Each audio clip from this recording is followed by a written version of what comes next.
Hello everyone, welcome back to my YouTube channel physics tuition by Ajay Sharma. चलिए next topic करते हैं। Next topic है moving coil galvanometer. कोई galvanometer होता क्या है, किस प्रिंसिपल पे बेस्ड है, कैसे काम करता है, वो सब पढ़ेंगे। सबसे पहले मैं छोटा सा इंट्रोडक्शन दे दूं गैल्वेनोमीटर का।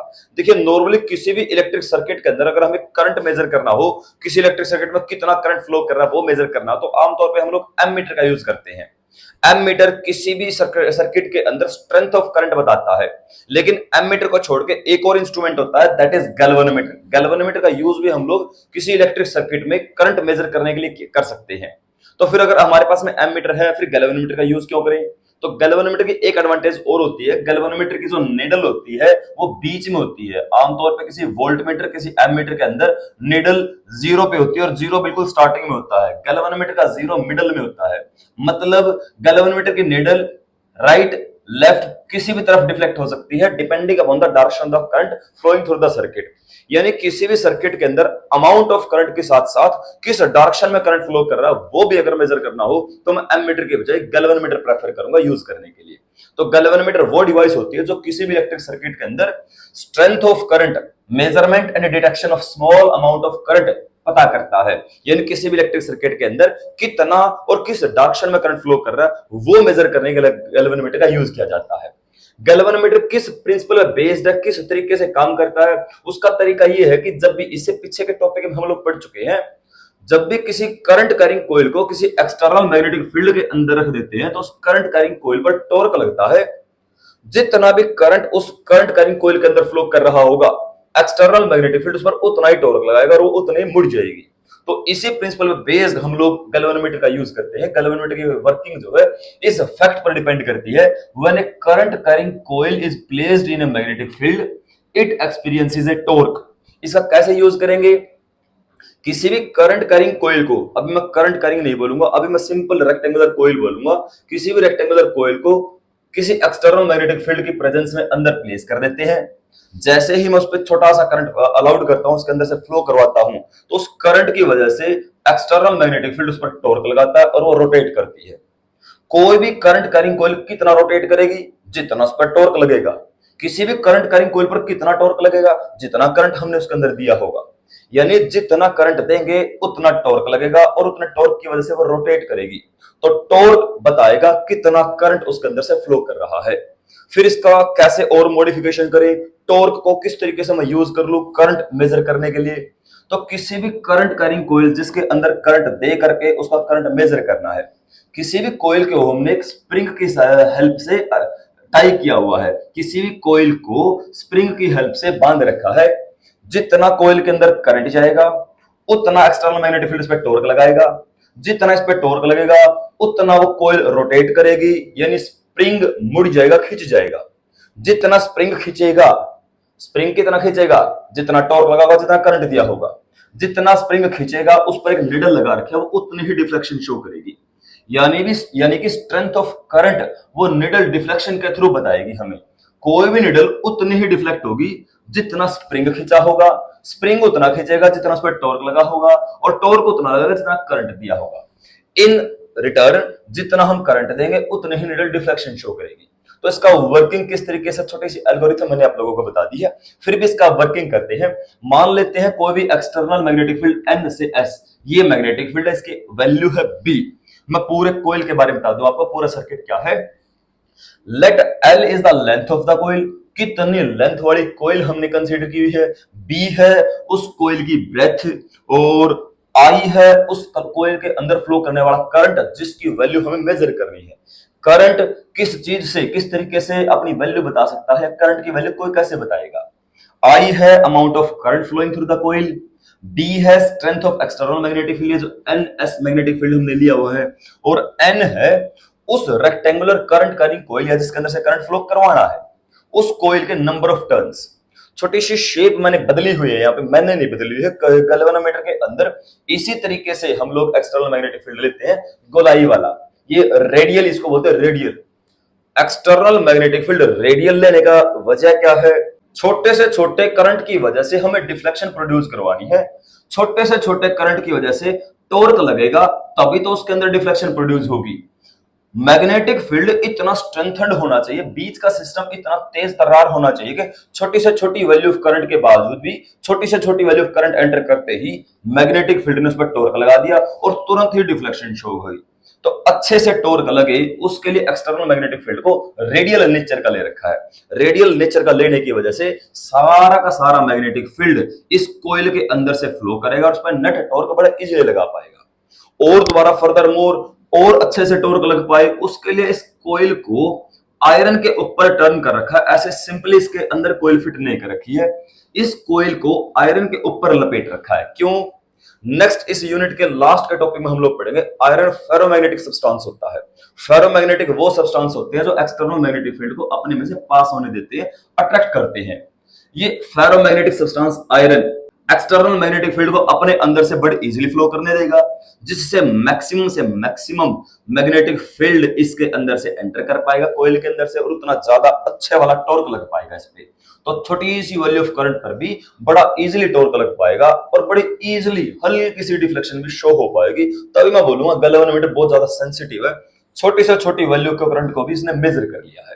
तो ये तो था करंट कैरिंग कॉइल का सेटअप। इसके बाद मुझे पता मैं बेसिक फिनोमेना यूज करूंगा। जब भी किसी करंट कैरिंग कॉइल को एक्सटर्नल मैग्नेटिक फील्ड में प्लेस कर देते हैं तो उस पर कितना टॉर्क लगता है, इससे पीछे का डेरिवेशन हमने किया था। Then the torque experienced by the coil is, कितना टॉर्क लगता है? टॉर्क होता है NIAB साइन थीटा, जहां पे थीटा होता है एरिया वेक्टर, कोयल का एरिया वेक्टर, और बी मैग्नेटिक फील्ड के बीच का एंगल।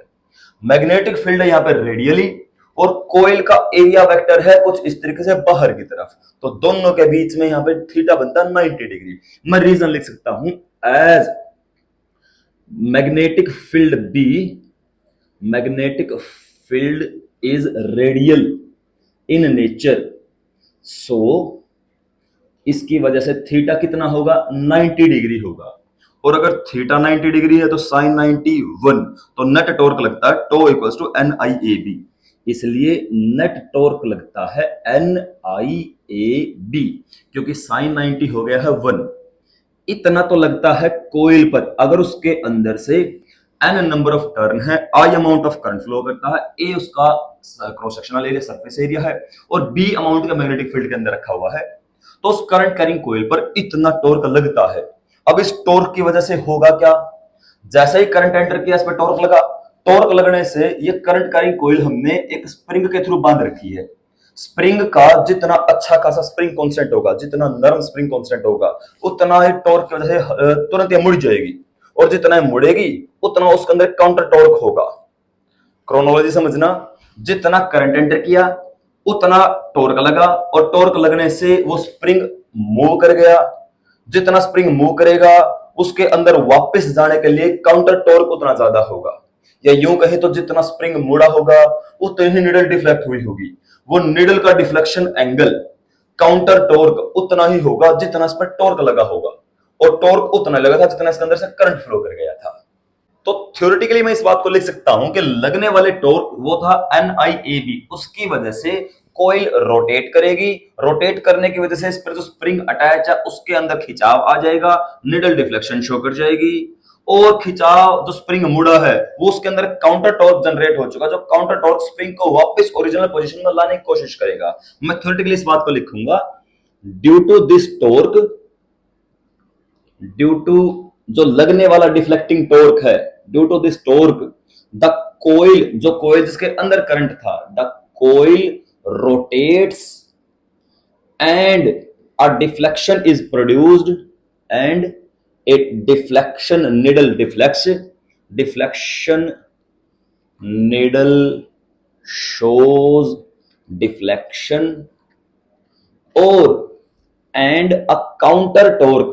भाई मान लो अपना काम यहां पे हो जाना चाहिए था, जितना करंट अंदर से फ्लो कर गया है, टॉर्क लगने की वजह से स्प्रिंग मुड़ा और निडल ने तो डिफ्लेक्शन शो कर दी। अंत में अपने को निडल से डिफ्लेक्शन ही शो करवानी थी कि कितना करंट इसके अंदर से फ्लो कर गया, वो मैंने यहाँ पर लिख भी दिया है। लेकिन अब आगे की बात क्यों करूंगा मैं, निडल ने एक बार डिफ्लेक्शन शो कर दी, निडल को वापस उसकी ओरिजिनल पोजीशन में भी तो लाना है। करंट एक बार थोड़ी ना मेजर करना था, किसी भी सर्किट में कितनी बार भी करंट मेजर किया जा सकता है। एक बार निडल ने डिफ्लेक्शन शो कर दी और निडल वहीं की वहीं रुक गई, तो फिर तो वो मीटर सिर्फ एक बार यूज का हुआ। मीटर को बार बार यूज किया जा सके, गैल्वेनोमीटर को मल्टीपल टाइम्स यूज किया जा सके, तो एक बार निडल ने जो डिफ्लेक्शन शो कर दी वो निडल अपनी ओरिजिनल पोजीशन में वापस भी आनी चाहिए।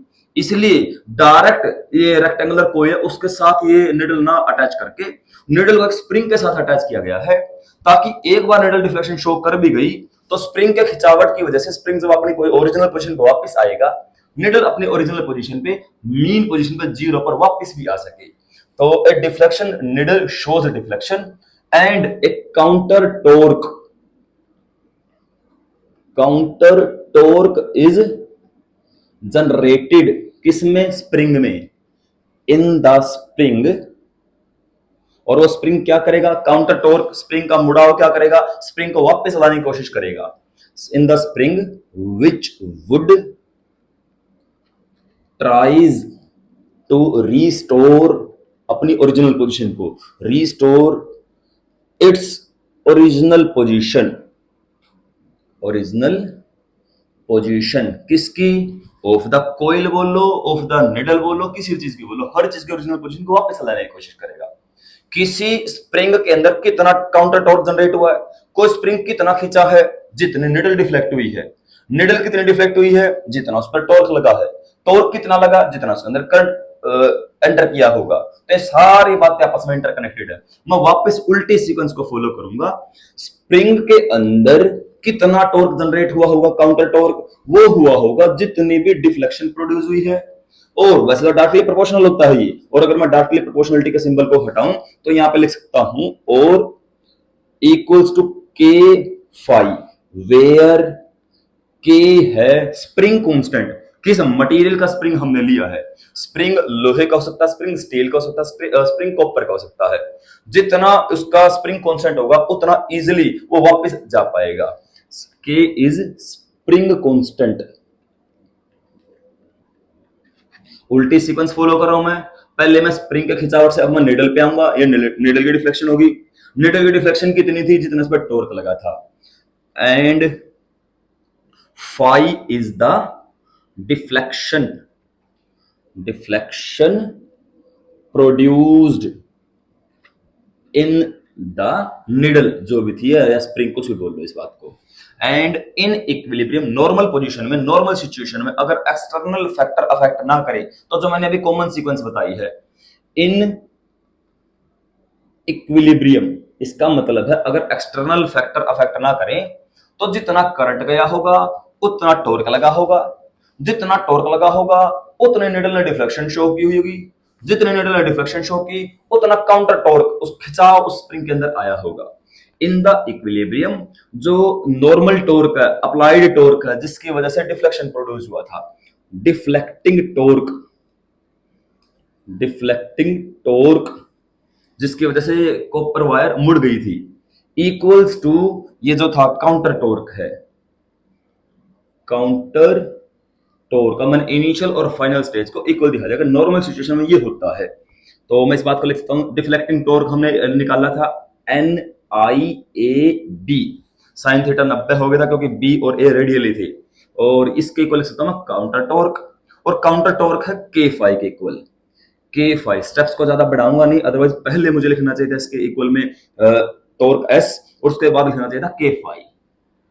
अब मैं अगर इसको सोल्व करूं, बड़ा सिंपल सा है, ये था आई अमाउंट ऑफ करंट।